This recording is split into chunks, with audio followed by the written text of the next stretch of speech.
Pemirsa, beginilah acara rapat koordinasi ulang tahun kedua Media Sidik Kasus yang berkantor pusat redaksi mediasidikkasus.co.id Jalan Raya Aruji Kartawinata, Desa Gumirih, Kecamatan Singojuruh, Kabupaten Banyuwangi pada Minggu pagi.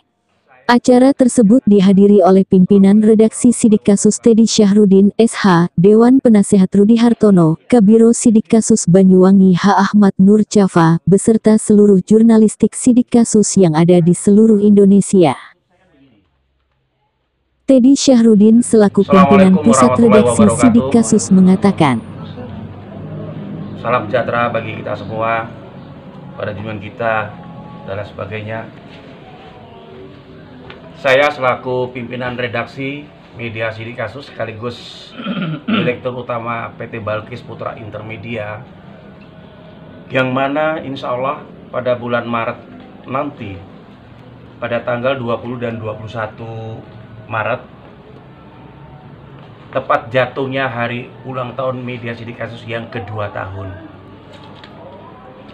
Alhamdulillah berjalannya Media Sidik Kasus ini, cetak dan online, hingga saat ini masih bisa eksis, masih bisa bersaing dengan media-media nasional yang lainnya, walaupun kantor kita berpusat di Banyuwangi.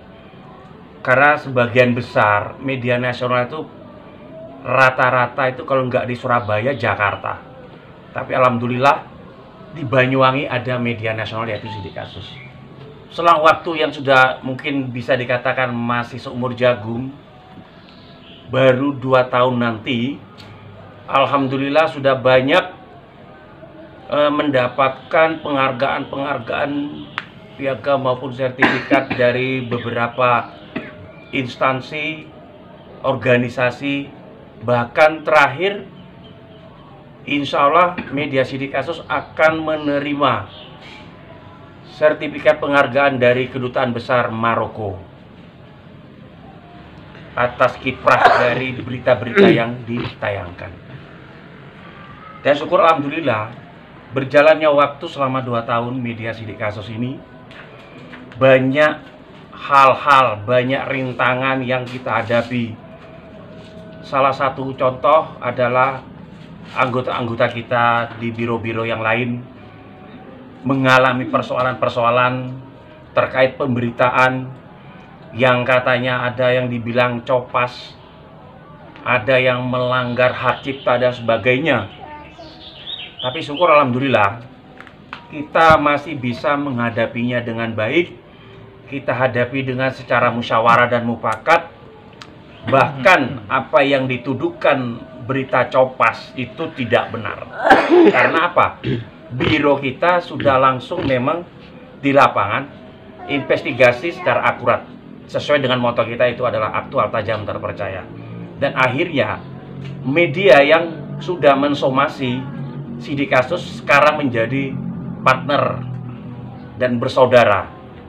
Saya tidak perlu menyebutkan media yang mana, tapi yang jelas media ini di luar dari Pulau Jawa. Tapi alhamdulillah sekarang kita sudah bersahabat. Dan saya sangat berterima kasih sekali kepada rekan-rekan anggota Media Sidik Kasus, terutama Banyuwangi, dan umumnya seluruh anggota se-Indonesia. Alhamdulillah sekarang kita sudah memiliki biro sebanyak 85 biro se-Indonesia. Dan kita berharap untuk kedepannya lagi Sidik Kasus ini bisa lebih eksis lagi, lebih maju lagi, lebih terpercaya lagi. Dan semoga saja cita-cita saya ingin mensejahterakan anggota-anggota saya bisa terwujud dengan cara berlangganan, bekerja sama dengan siapapun, tapi yang jelas tetap koridor kita itu adalah independen, tidak ada memihak kepada siapapun. Selama berita itu sifatnya positif, ya kita naikkan positif. Kalau negatif, ya kita negatif. Jadi walaupun kita bermitra, kita tidak boleh menutupi ataupun melindungi. Itu sama saja namanya membackingi. Saya berharap panitia hari ulang tahun Media Sidik Kasus yang kedua ini bisa berjalan dengan baik. Dan semoga saja COVID ini juga bisa berlalu, dan kemungkinan bisa, artinya tidak bisa mungkin begitu saja hilang, tapi insya Allah semoga saja di bulan Maret ini kita bisa mengadakan acara besar ini, yang mana insya Allah kita tetap akan mengadakan di Aston Convention Center, Aston Hotel ya. Di situ ada ballroom yang besar, kapasitasnya sekitar 500 orang, yang mana nantinya kita juga akan mengadakan diklat jurnalistik sekalian rapat koordinasi nasional seluruh anggota Sidik Kasus se-Indonesia. Alhamdulillah sekarang anggota kita sudah kurang lebih 400 lebih se-Indonesia. Karena di sini grup Sidik Kasus itu ada 4 bagian. Tidak perlu saya sebutkan, tapi yang jelas ada 4 bagian. Ahmad Nur Al-Hafaf selaku Ketua Panitia Pelaksana Hari Ulang Tahun Sidik Kasus yang kedua menyampaikan. Yang terhormat Bapak Pimpinan Redaksi Sidik Kasus serta jajaran-jajaran staf redaksinya serta rekan-rekan wartawan, saya ucapkan banyak-banyak terima kasih atas kesediaannya, waktunya, kesempatannya untuk hadir di sini, di majelis ini, dalam rangka kita membahas persiapan hari ulang tahun Sidik Kasus yang kedua. Mohon maaf, saya anggota baru dari Sidik Kasus, jadi tidak begitu banyak mengenal Sidik Kasus, Pak. Jadi menurut dari informasi Bapak Pimpinan tadi sudah bisa dibaca, dengan seumur jagung, bahkan masih belum. Kalau jagung kan 3,5 ya Pak ya. Ya. Masih anggap 2 tahun. Alhamdulillah bironya sudah mencapai 80 sekian dan anggotanya sudah 400. Jadi perlu kita banggakan. Semoga nanti media kita ini akan menjadi media yang bermanfaat bagi kita semua. Amin. Khususnya bagi bangsa dan negara sebagai social control. Jadi apa yang dikatakan oleh Pak Lurah tadi, Sidik Kasus adalah media yang selalu independen begitu. Betul. Jadi nanti untuk persiapan langkah-langkah acara hari ulang tahun ini nanti kita bicarakan bersama. Juga nanti saya juga minta bimbingan dari Bapak Pembina kita. Ini alhamdulillah sudah hadir. Dan terima kasih kepada Bapak Rudi yang telah menyempatkan waktunya untuk ke sini. Nanti saya minta bimbingannya bagaimana baiknya bisa terselenggara hari ulang tahun Sidik Kasus ini. Jadi seperti apa yang kita inginkan bersama. Kalau untuk pelaksana saya kira semua rekan-rekan itu sudah lebih berpengalaman. Dan begitu. Demikian sambutan saya dulu. Saya Heri, wassalamualaikum warahmatullahi wabarakatuh. Selanjutnya, ya, terima kasih. Saya Sementara itu Dewan Penasehat Sidik Kasus Rudi Hartono juga menyampaikan. Di Sidik Kasus itu merupakan sebuah kehormatan bagi saya, tetapi sesungguhnya posisi jabatan itu bukan menjadi pembatas atau pembeda bahwa kita adalah wartawan paling A, paling B, C, tidak ada. Hanya secara kebetulan saja posisi di struktural seperti itu. Kita adalah wartawan yang sama, profesional dan tidak itu tergantung dari bagaimana kita melaksanakan tugas profesi sebaik-baiknya sebagaimana diatur oleh Undang-Undang Pers dan kode etik jurnalis yang ada. Itu yang pertama. Artinya kehormatan kita sebagai seorang jurnalis itu tunjukkan. Karena memang selama ini terlepas dari unsur suka atau tidak suka, banyak informasi-informasi miring tentang bagaimana teman-teman di lapangan melaksanakan tugas profesinya. Tidak perlu kita sampaikan apa duduk persoalannya. Yang penting kita yang ada di Sidik Kasus ini, mari kita bersama-sama menjaga nama baik dan kehormatan perusahaan media kita. Karena apa?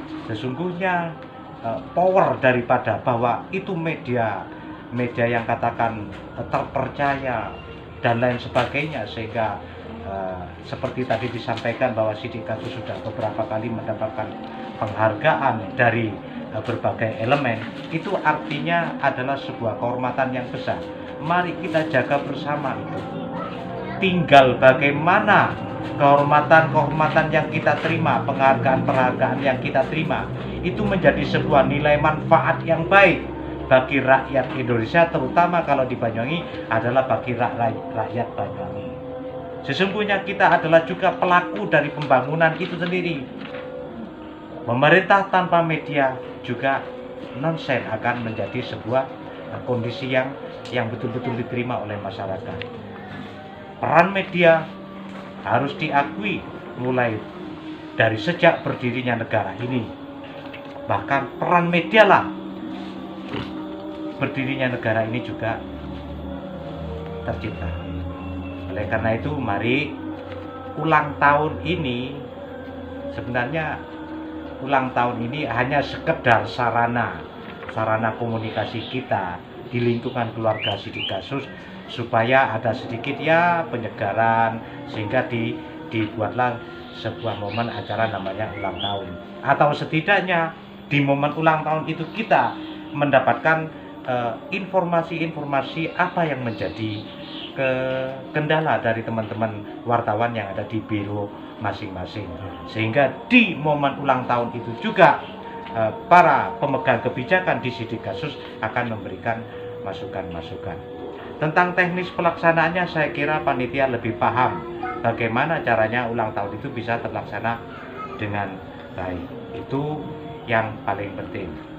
Saya hanya menekankan, mari Sidik Kasus ini satu, menampilkan sajian-sajian karya tulis yang sebaik mungkin. Karya tulis, kalau mau saya katakan kepada sampean-sampean, sesungguhnya guru terbaik itu di negara ini adalah jurnalis, Pak. Jurnalis, wartawan, karya tulis jurnalis itu adalah guru yang terbaik dan paling kompleks pendidikannya atau edukasi yang bisa didapat dari. Oleh karena itu, mari, saya berkali-kali mengatakan, jadilah wartawan yang hebat tapi bermanfaat, bukan jadi wartawan yang kemudian kita mendatangi instansi-instansi seolah-olah jadi momok. Ketika jadi momok, sedangkan orang yang kita momoi adalah orang yang kita butuhkan. Mohon maaf, tidak menafikan kalau mungkin ada rezeki, tapi kalau kita momoi terus, susui wedi yo menjauh ya rezeki kita jauh. Jadi jangan ditakut-takuti, malah eblek kita ini bukan segala-galanya, KTA kita bukan segala-galanya, kita tidak kebal hukum. Wartawan itu hanya punya kebebasan untuk menggali informasi, investigasi dan sebagainya, bukan kebal hukum, tidak yang lain. Artinya dilindungi dari itunya saja wartawan itu. Jadi bukan karena wartawan kemudian kebal hukum, bukan. Oleh karena itu, seperti tadi dibahas tentang Kompas. Berita-berita Kompas itu sebenarnya bahaya karena menyangkut tentang hak cipta. Satu, Kompas penulisannya. Yang kedua, menampilkan gambar yang bukan hasil karyanya. Itu melanggar hak cipta. Jadi usahakan di Sidik Kasus nanti apalagi ada pelatihan jurnalistik. Makanya pelatihan jurnalistik ini kita kemas sebagaimana supaya standar daripada pelatihan ini setara dengan UKW. Yang katakan sering menjadi alat pembicaraan sebelah. UKW harus standar, akademisinya yang betul-betul pada berpotensinya pada persoalan media dan lain sebagainya. Harus betul-betul standar. Sertifikatnya harus betul standar, sehingga apa yang kita dapat dari pelatihan itu adalah benar-benar sebuah ajang sekolah jurnalistik yang bisa diakui oleh banyak pihak. Jadi seperti itu saran dari saya. Ya repot di dapur penasehat kan harus menasehati. Jadi tapi mohon maaf sebesar-besarnya apabila apa yang saya sampaikan tadi kurang berkenan di hati panjenengan. Tetapi semua itu adalah demi kebaikan kita bersama. Mari kita jaga kehormatan kita sebagai seorang wartawan atau jurnalis. Terima kasih. Wassalamualaikum warahmatullahi wabarakatuh. Ihsan Suryadi melaporkan dari Banyuwangi.